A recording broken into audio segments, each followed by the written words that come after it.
pipeline, let's say they're using the RGB more, they just accidentally set themselves up to be less efficient because that RGB camera actually isn't the same as the RGB camera on the M3E, which has a wider angle lens and has a mechanical shutter. And so now, if you would have just taken a little more time to understand the data capture, understand, your pipeline, the jobs you have an opportunity for, then you could have made a better, more informed decision from the start.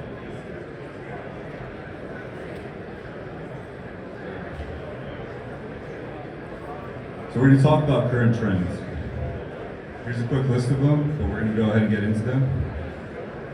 And the first one is greater accuracy. I've been in the industry for 9 years and I've seen the different trends. It started out with providing stunning aerial photos and videos. It then got into mapping.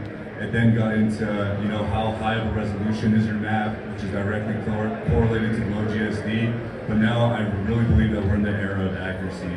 It's great, you could create a map, you could create a low GSD map, but how accurate is that map in terms of global accuracy? And that's where we're seeing pilots have to really evolve from being just drone pilots to having to understand the basics of ground capture. So that's laying your GCPs, that's looking into JNS receivers, creating a known point or establishing a known point, and being able to do some basic ground capture. And that's really going to set apart like the regular pilots from real data capturers. And when you're talking about the difference between $300 to $500 a day rate for basic ortho mapping to $1,000 to $1,500 plus for absolute accuracy RTK.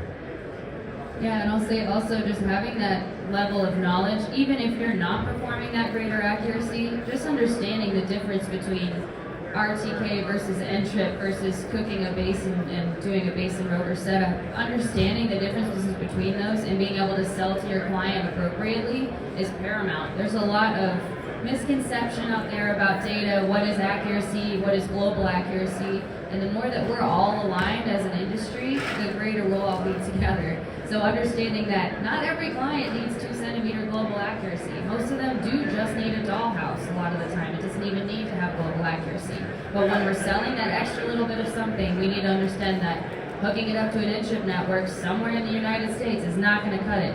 That we have to go to the next layer of saying, okay, it's got to be, you need 2 centimeters, it needs to be validated, we need to do a base, rover, opus, we need to do the whole kit and caboodle to make sure that we've got that. And that they understand that they don't always have to pay that premium for that, but when they need that, there's an extra layer of effort on the ground side that needs to happen. Yeah, and to touch base on that also, so we're talking about accuracy and then also to circle back to the growth path. So let's say you want to get into mapping and you know that your end goal is that you eventually want to get into LiDAR. So by doing this and by focusing on accuracy, you can buy your M3E, something like the M3E, get familiar with RTK and course networks like Julia mentioned right now, know how it works, take that next step into GNS receivers and providing absolute accuracy, and what you've done at the same time is naturally set yourself up to get into LiDAR because that same workflow for ground capture is the same workflow that's applied to LiDAR. So at that point, you've learned ground capture. All you need to do is buy a bigger drone with a LiDAR sensor. You already are familiar with the ground capture. You already own the GNS receivers, and you naturally set yourself up to get into LiDAR.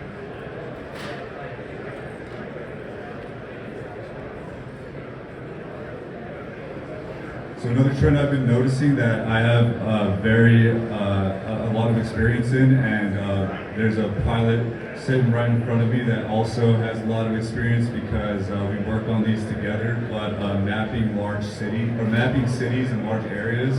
There have been a couple of times when we are asked to map underdeveloped cities or even just large areas. You're talking 2,000 to 5,000 acres, and the main point that I want everyone to take from this particular slide is to utilize your tools and your equipment and try to be as creative as possible. And in terms of mapping tools and this particular trend that we're talking about, I'm going to give you guys an example. So we had a job where we had to map underdeveloped cities and we're mapping the roads. Of course, some roads are clustered together and some kind of veer off and do their own thing. So at that point, we got to get really creative, and I had to really look at the tools that were at my disposal in DJI Pilot 2, and I had to decide, am I going to create multiple large polygons and fly these roads, and have the risk of flying a bunch of empty space and be out here for an extra day because I'm flying this empty space? Or do I utilize my tools more efficiently and start to use corridor mapping as opposed to just polygons? So that's a good example of how you have to think outside of the box in order to be more efficient in the field, and that's what we did. And it ranged from 60 to 70 different flight plans, but had we not done it, it would have been a lot of empty space that we mapped, and we utilized the corridors. And it even got a little further to where we have this normal practice in the industry where we fly away from us and fly back to us when we're mapping. But in terms of corridors, I normally don't like to fly farther than 3,000 or 3,500 feet just to keep that visual line of sight. And what I noticed that if I did that with corridors, I'm going to be creating 70 corridor flight plans because I have to relocate every time. So again, thinking outside of the box of being creative, I created a 7,000 foot corridor flight plan, position myself in the middle, which is not what we normally do, but in this case it worked so that I can go 3,500 feet one way, 3,500 feet the other way, and not have to relocate so often. So it's just an example of needing to get creative and using all the tools at your disposal. And one thing to add about some of what we're doing with the data is that there's a lot of different AI SaaS programs now. So we have different infrastructure mapping, different types of Ethernet, telecom, whatever. Critical infrastructure that's happening now. So we're seeing more and more of this corridor mapping of the cities. We had a City of Chicago scans where we're scanning for the different bus stops or where things are going to be or subway stops. It's becoming more commonplace, and programs like Esri and otherwise that are more commonplace for the industry already are helping others adopt our drone data. Drone in a box. So one thing I can say about this is, although as pilots we might not be purchasing these ourselves and it might not be in our fleet, I think it's still important for us to become very familiar with these things because it's inevitable, it's going to happen, but these things still need to be serviced, they still need to be set up. It's still going to be really important to get familiar with them. They still need flight plans. So although we're not going to be purchasing these as individual pilots and freelance pilots, it's still important to get informed on them. Yeah, and somebody asked yesterday, they said, where do you see all this stuff in 5 years? Is Spot going to be around in 5 years? Is drone in the box? And the answer is hopefully not. Hopefully it's something even wilder, something deeper. If we're all going to stay on the bleeding edge of this very new industry together, then we need to adapt quickly. So getting a controller that you can do a simulation at home, understanding the mapping software, they still need a pilot. Right now, most of our drone in the box programs have people flying in the field still. It's just the way that most of this is going with our proof of concepts. So it's, again, some people are curious or afraid of being replaced by different types of robotics or machinery, but in my mind, in my tool belt, I want the nicest, the best hammer. I need the best equipment. This is going to be the use case for a lot of different types of industries, such as landfills or railway, where we're tracking different items that are solar fields, emergency response, security. There's a lot of different use cases, and shying away from the new technology will not behoove any of us. So we're learning on the bleeding edge together, even though we all know that some of these ideas are not half-baked, but not fully developed yet, not fully vetted out. And we're those people on the front lines vetting those things out.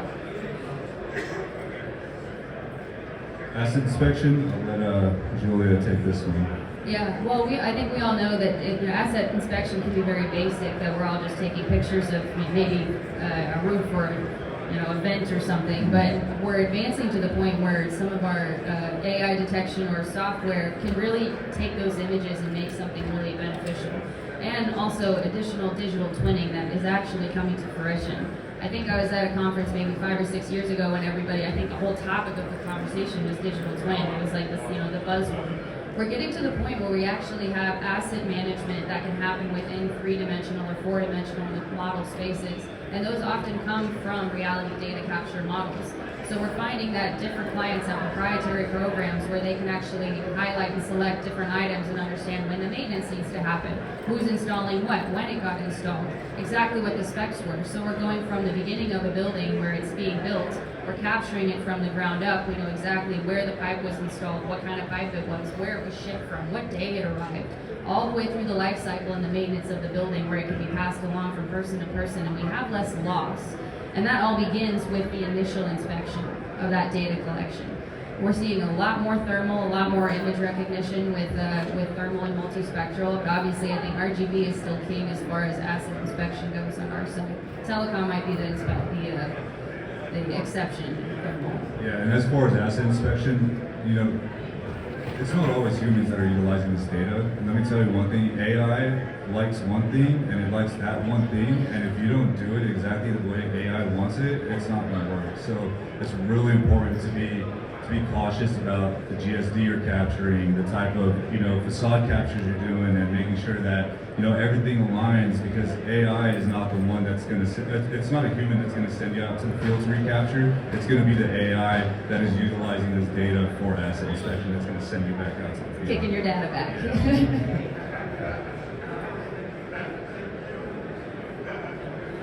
So this is actually my department right here. This is my little section. So I recently we're standing up the pilot experience department. I'm the manager of the pilot experience department. And as I mentioned earlier, the two-sided marketplace, the one side is our pilots. It's the source of FlyGuys. You guys provide the data. They're the heart of FlyGuys. And coming from my experience of being a pilot, not only being a pilot, but being a network pilot before coming on internally, I understand the needs and the wants of the pilots. And that's what this entire department is about. It's about providing support to the pilots, whether it's portal support or technical questions, or maybe they're just trying to get on the growth path. And a big one is training, because there's a huge learning curve, and like I mentioned earlier, we invest in equipment and we invest in training, but there still could be a disconnect when it comes to in-field experience. And if you can't get in the field and you're trying your hardest, but it's just not working out, it's important for us to at least be able to provide you with the training. And we're working on training videos and other training materials for the pilots that are signed up in our network. And one thing that's going in tandem with pilot experience is the premium services department that Jeremiah came from, the department that I run. We're meant to be the center of excellence for our pilots in the network. We are out there with you. I have guys in trucks right now that have been on the road for 4 or 5 weeks who are just flying around the country or driving around the country flying. Those people are meant to be your resources, your assets. They might be in your neighborhood. We want them to take you out to coffee. We want it to be a family understanding of saying, look, we know that we're all on the cutting edge, the bleeding edge of this industry, and we're all going to make mistakes together. So the more transparent we can be, iron sharpens iron is one of our core values at FlyGuys, and that's coming with humility and respect and really hashing it out, saying, I failed here. My data is not exactly what I meant it to be. Or my client hates my data, even though this is the way I always do it, and I don't understand what their problem is. But coming in with a little bit of humility and saying, you know what, this client might be right, what am I doing wrong? And we can all talk about it together. It might not be wrong, it might just be that somebody is misinformed somewhere and we all just need to come together. We're all here to learn together. And vice versa. I can see a couple of guys in this crowd right now that actually taught me something when I was in the field with them. And it's a great thing. We'll go ahead and open the floor to questions now. We actually have a mic for questions. Oh, nice. We got one up here. Just quickly, before we open the floor to questions, a show of hands, how many people are currently a pilot in our network? Nice. Okay, well, I just want to say thank you on behalf of FlyGuys for being a part of our network. The rest of you will have a QR code to scan to join right after this question and answer session. There you go. There you go. You can be proactive. Start now. Who has a question? Right up here. Verified flight data. What type? It really depends, actually. I guess if we're doing lidar, we process lidar in house, so I guess that's essentially our way of validating that. But we got a QA/QC team, so when you deliver your data, they QA, they QC it, and they determine if it's good enough before we submit it to the client. Yeah. Yeah. There is another form of validating that we're working on. So it actually falls within the department that we're standing up, and it's validating data for higher premium services. So if we have a network pilot that's a lidar pilot, or someone that wants to start providing absolute accuracy, we'll request the sample data set. We deliver all of our data through our FlyGuys 2.0 portal. So after you fly a job, you submit your data through the portal. Our QC department or our GIS department reviews it, and then if it's something like global accuracy data, we'll validate it with an Opus point and all that extra jazz. If you have very technical questions concerning like global accuracy, there's a gentleman back there. Wave your hand, Barry. That's Matthew Barry. He's our process. He's our wizard behind the curtain. So if you have highly technical questions, he's the guy. What's up, man? 1099. Yeah. We have a few W2 pilots. Yeah. And so you're asking if the pilots in our network are 1099 pilots? Yeah. Everybody is a 1099 pilot except for my department, the premium services department. Their W2s full time. The guys in the trucks who are traveling full time. Those are our employees full time. I don't know if I mentioned it, but the portal's actually free. Anybody with a Part 107 and a drone can sign up. Go ahead. What's your onboarding process? The onboarding process right now, we have the pilots creating their profiles. Someone will reach out to verify your information, to verify your equipment, and then we mark you as onboarded in our portal. So after that, you're set to start receiving jobs. Let's get together after this. And the intent of that onboarding process is to get to know your level of, competency, where you're at, what you want to do. We have a lot of pilots who we've had relationships with for several years now, where we know the verticals they're trying to get into, and we can partner with them. So there's a lot to be said for about doing a few jobs with us, and then saying, hey, this is kind of the direction I want to go. We're happy to help foster that, and if there's an opportunity in your area and the opportunity is right for you, we will absolutely match you. Yeah, and I didn't mention this earlier, but we have more than 10,000 pilots in our network right now, and we're working to disperse the jobs across the network. So we're working on some things right now. What's up?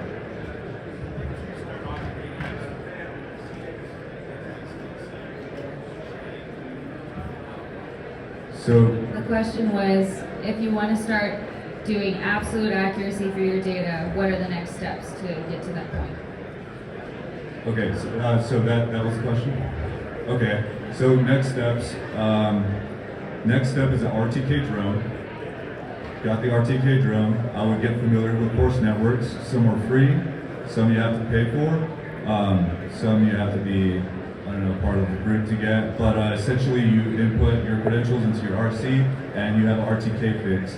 The thing about that is you will get higher accuracy than the GPS from the drone, but you can't really validate what type of accuracy you're going to get until you process, and you kind of don't know what you're going to get. But it sets you up on that growth path. So once you get familiar with the credentials and being able to get RTK from that, that's when you can start to venture into the GNS receivers. And that's when I get this question a lot: is what drone do I buy next after buying an M3E? And my answer is it's not a drone that you need. It's GNS receivers that you need, and we highly recommend the MLID.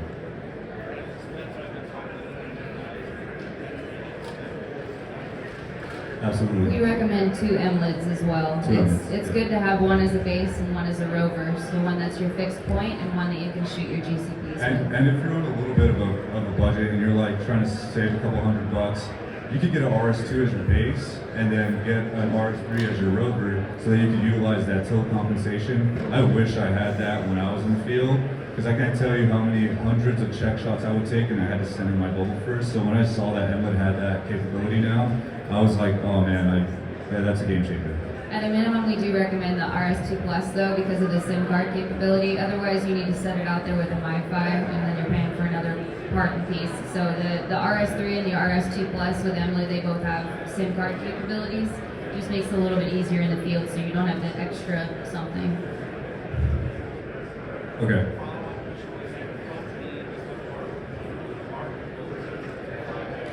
Yes, so we assess the client's needs, and we make sure that if they're asking for RTK, we determine what level of accuracy they need. If they're asking for anything for more than 5 centimeter accuracy, I'm not looking for a pilot in the portal with the RTK drone. At that point, I'm filtering to look for a pilot with GNS receivers. Definitely definitely. It opens up a whole new world. We have a lot of clients that do need that construction level survey. So what we've been doing a lot of the time is having my pilots, the premium services pilots, go out and lay out ground controls so that someone in our network can fly. We know that GNSS receivers aren't always accessible for everyone, not only the workflow and the complications, but also the price. So we're trying to make it as accessible as possible, but it does make you far more marketable because then you can perform the whole job yourself, so that makes the price for you better, we'll give you more, and then we also don't have to go out there and perform the first part of the job. Yeah.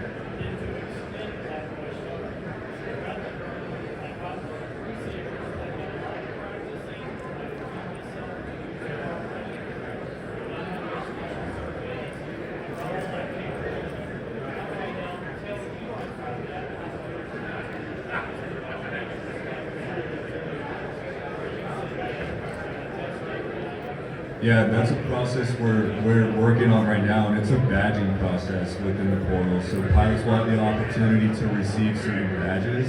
So if you provide LiDAR and we ask you for your data and we vet it, you will receive a LiDAR badge. In this case, we're working on a product where you deliver your data and its absolute accuracy, you will receive an absolute accuracy badge. So we're working on those processes right now. Not just to know what a pilot's equipment is, but what are their real capabilities.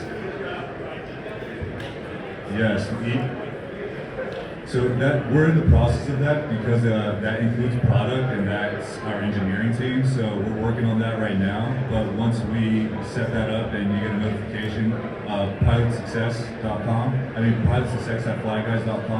go ahead and email us, and that will come directly to me. We're also starting a series of workshops next year where we'll have, just a place to come get drinks or a quick little LiDAR workshop just to get to know some other people in the industry, and that will also be an additional, gut check. A lot of the time we have people sign up in our portal and like you're saying, you've done all the things, how do you prove it to us? We love to do that in person. We love to send our pilots out, go on your first project with you, perform with you, shadow you, give you advice or even just to watch, and then you say, okay, hey, he's got the LiDAR badge, he did this type of job or for this type of client, and then we add it in your portal so that in the future we know that you're a known pilot. All of that is in process though. Our portal just came out in April, so our product team has worked really hard over the last year and a half to develop this new pilot success portal or our sourcing portal, so it's still pretty early on.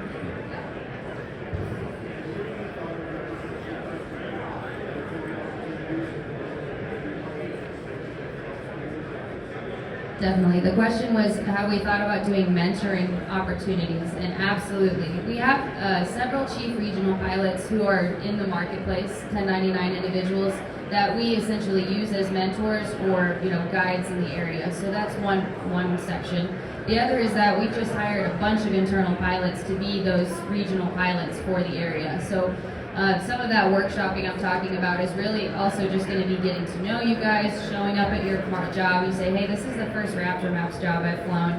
I'm kind of nervous about it. You say, hey, don't worry about it. I'll show up. What time are you going tomorrow? I'll meet you.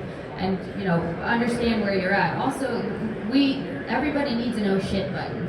Those guys are that oh shit button. They have their cell phones with them full time. They're in their trucks. They're driving around like you guys are, and they're experiencing the same things you are. Like what is going on? They're like, oh hey, revert back on your updates. That update last night broke everything. Just having that extra little bit of something is really encouraging. We all need that. We can't always just Google or YouTube everything we need. We need a real human sometimes. So that's the intention of my team, the Premium Services Pilots team, because they are full-time FlyGuys employees, and all they do is drive around and perform work.